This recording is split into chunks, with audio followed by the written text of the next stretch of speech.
You know those people who just exist? That's Mark. If you asked me to describe him 3 months ago, I would have struggled to give you more than his height.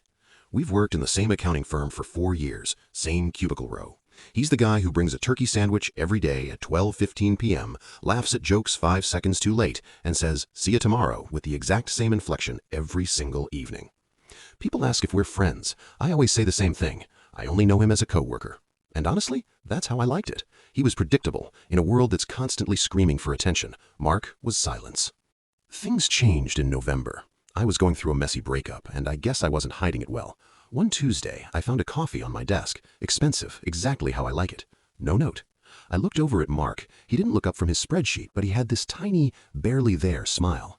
The next week, it was a box of my favorite pens. Then a spare umbrella when it started pouring and I'd forgotten mine. I felt guilty for never noticing him, so I started trying.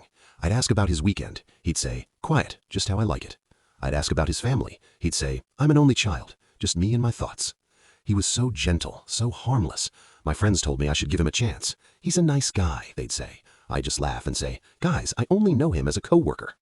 Last Friday, the office had a break-in. Nothing big, just some laptops and petty cash gone. Everyone was rattled. Mark was the one who stayed late with me to wait for the locksmith. He told me, "You shouldn't be alone tonight. The world is getting dangerous." I felt touched. For the first time, I didn't see a gray man. I saw a protector. He offered to drive me home, and even though I had my car, I said yes. We sat in his sedan. It smelled like lemon wax and old paper, and we talked, truly talked.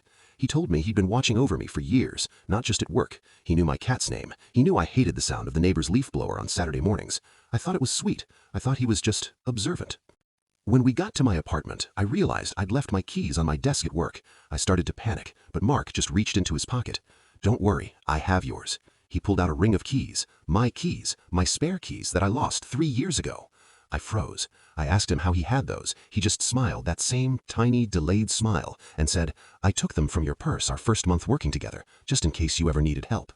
I backed away, reaching for my phone, but he grabbed my wrist. His grip wasn't violent, it was possessive, like a collector holding a prize. He whispered, "I'm not a stranger. I'm the only person who actually knows you."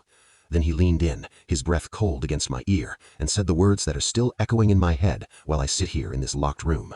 "You said you only knew me as a coworker, but I've lived under your floorboards for 18 months. I've seen you sleep. I've seen you cry. I've even tasted the meals you leave in the fridge."